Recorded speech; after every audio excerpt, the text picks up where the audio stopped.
আসসালামু আলাইকুম ওয়া রাহমাতুল্লাহি ওয়া বারাকাতুহু।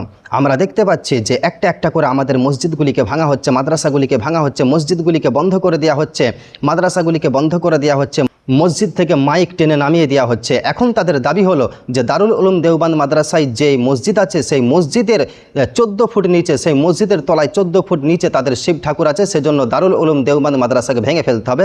ভিডিও আপনাদের সামনে।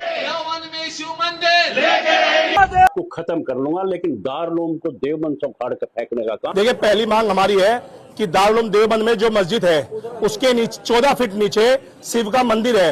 हम डीएम महोदय के माध्यम से ये मांग करने आए हैं कि उसकी खुदाई करा। তো ভিডিও আপনারা দেখলেন, তাদের দাবি ওই দারুল উলুম দেওবান্দ মাদ্রাসায় যে মসজিদ আছে সেই মসজিদের 14 ফুট তলায় গিয়ে দেখতে পাবে তারা যে তাদের শিব আছে, সেজন্য দারুল উলুম দেওবান্দ মাদ্রাসাকে ভেঙে দিতে হবে।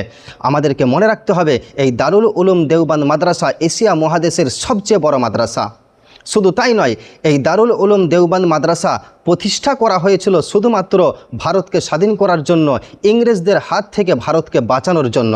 দেখুন, 1857 সালে কাসেম নানুতুবি রহমাতুল্লাহ আলাইহি সরাসরি ব্রিটিশদের সাথে, ইংরেজদের সাথে যুদ্ধ করেছিলেন।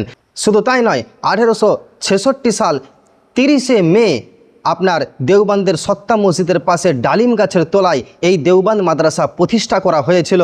নানুতুবি রহমাতুল্লাহ আলাই নেতৃত্ব দিয়েছিলেন আর এই দারুল উলুম দেওবান্দ মাদ্রাসা প্রতিষ্ঠিত হয়েছিল।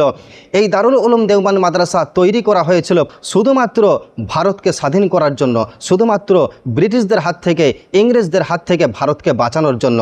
শুধু তাই নয়, 1919 সালে এই দারুল উলুম মাদ্রাসার শিক্ষক এবং ছাত্রগণ মিলে জমিয়তে উলামায়ে হিন্দ সংগঠন তৈরি করেছিল এবং তারা ব্রিটিশদের বিরুদ্ধে আন্দোলন করেছিল। শুধু তাই নয়, এই দারুল উলুম দেওবান্দ মাদ্রাসার বহু আলেম, বহু ছাত্র আছে ভারতকে স্বাধীন করার জন্য তারা ফাঁসিতে ঝুলেছিল, ভারতকে স্বাধীন করার জন্য তারা দীর্ঘদিন জেলখানার মধ্যে বন্দী ছিল।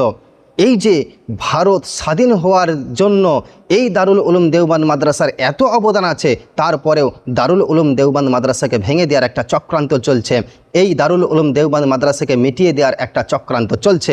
তো আমি মুসলমানদেরকে বলতে চাই, এত মসজিদ মাদ্রাসা ভাঙা হচ্ছে, মুসলমান কবে জাগবে? এখনও কেন মুসলমান ঘুমিয়ে? এখনও সময় আছে, মুসলমানকে জাগতে হবে। মনে রাখবেন, আপনি যদি মুখ বুজে অত্যাচারকে সহ্য করেন তাহলে সারা জীবন আপনার উপর অত্যাচার করা হবে। আপনি যদি জুলুমের বিরুদ্ধে কথা না বলতে পারেন তাহলে সারা জীবন আপনার উপরে অত্যাচার করা হবে। সেজন্য জুলুম যারা করে তাদের বিরোধিতা করতে হবে, জুলুম যারা করে তাদেরকে প্রশ্ন করতে হবে, জুলুম যারা করে তাদের সামনে দাঁড়িয়ে প্রতিবাদ করার ঈমান আপনার থাকতে হবে। সেজন্য আমি বলবো যে এই ভিডিওটি প্রত্যেকটি মুসলমান যারা দেখছেন, প্রত্যেকটি মানুষের কাছে আমার আবেদন, এই ভিডিওটি ডিলিট হওয়ার আগে আগে আপনারা বেশি বেশি করে শেয়ার করবেন। বলা যায়নি কখন এই ভিডিওটা ডিলিট হয়ে যাবে।